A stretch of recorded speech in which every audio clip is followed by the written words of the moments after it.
Welcome to Divisionalysis. I'm Fog. It's time for round 2 of assault rifles ranked.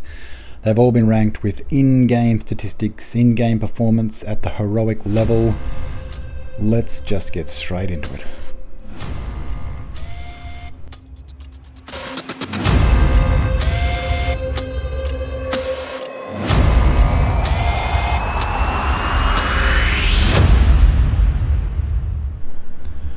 Right, I've done enough talking, no graphs today. If you want to know how the numbers are all calculated, you can watch the second half of this video. If you want to know how accuracy was calculated, then you can watch this video. If you want to know how optimal range was calculated, you can watch this video. And if you want to see what all the weapons were like before accuracy and optimal range were included, you can watch this video. It also includes the reasoning behind all the builds. None of the builds have changed for any of the weapons. Everything's exactly the same from that video, so if you're more interested and haven't seen it, go back and watch that one. But for now, we're getting straight in to the weapon systems. Let's go.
Here we are, it's time for the rankings. No mucking about.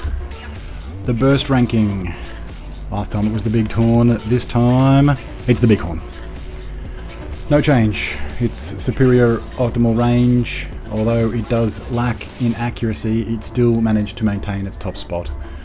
Number 2 remained the capacitor, but the big change, the FAMAS, has dropped down from number 3 down to number 5. It has been overtaken by easier to control weapons and a weapon, the F2000, with a better optimal range. Eagle Bearer number 6, and then we can see that the M4 has jumped up along with the other friends and compatriots of easy to handle weapons with excellent accuracy. The Honey Badger and the Carbine have jumped up the list, and then the rest of the list is as follows. Chameleon suffers terribly at the hands of both its poor optimal range and its worst accuracy, dropping even further down as a percentage than what it did before. Sustained ranking. Before it was the AK. This time, the Eagle Bearer jumps up to the top of the list as the best sustained DPS weapon. It's longer optimal range than the AKs, even though it has a slightly slower fall. Over the distance of the average engagement, it manages to hold its own, and its 60 round magazine makes it excellent for sustained fire. The AKs bring up number 2 and number 3, the FAMAS at number 4, the F2000 climbing up the list a bit again as well, all the way down to the lowly Chameleon. And when all of those DPS figures are combined, the average for in-game performance between burst and sustained fire, the rankings are number 1, the Eagle Bearer. It manages to holds on with a higher RPM, a short reload time, and excellent sustained damage.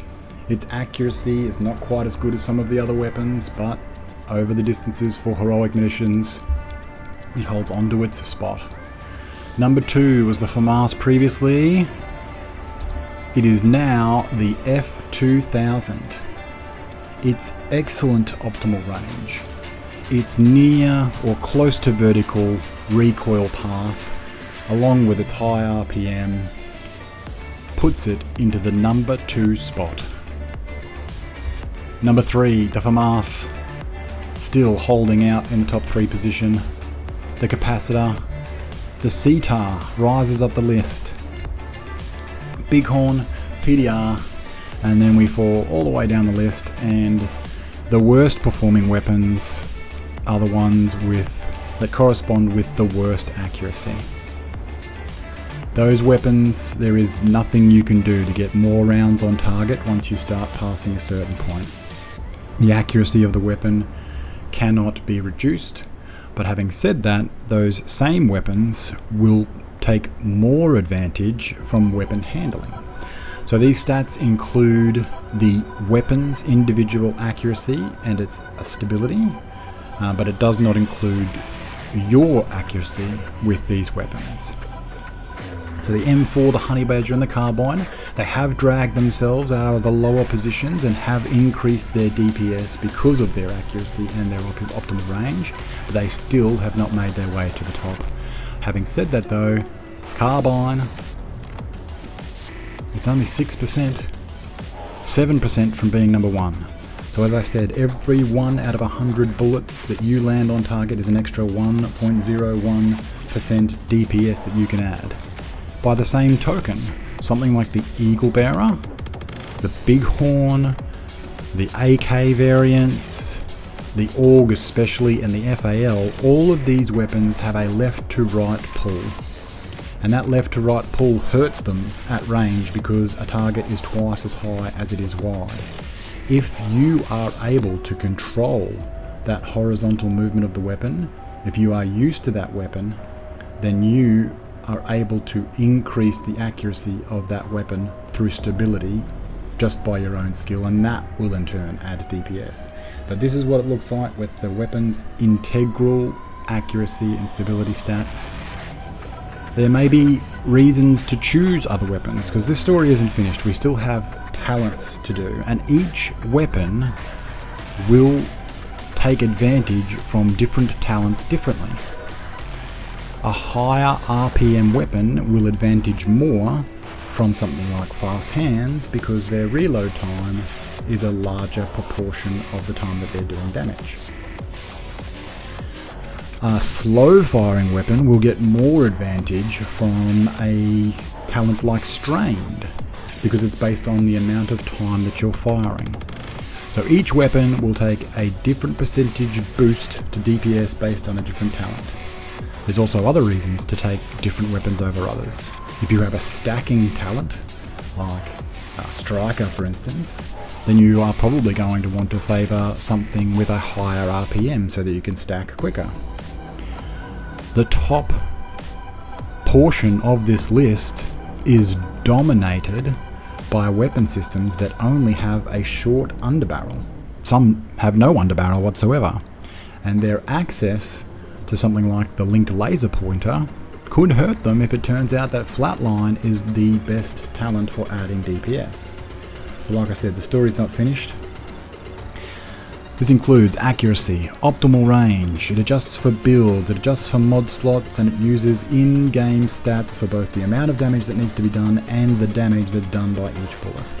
But the next phase is adding talents. Now, a lot of people are going to expect that the Eagle Bearer is going to be knocked off that top perch because its talent doesn't add damage. But in a video that I've got coming up about survivability and its relationship to DPS, it's not quite true that the Eagle Bearer's talent doesn't add DPS. The question is, does it add enough to keep it at the top of the list? We've got to go through all the talents first, so that's where we're going next. If you like, then like. If you want to see more, subscribe. But I will see you in the next one. Fog out.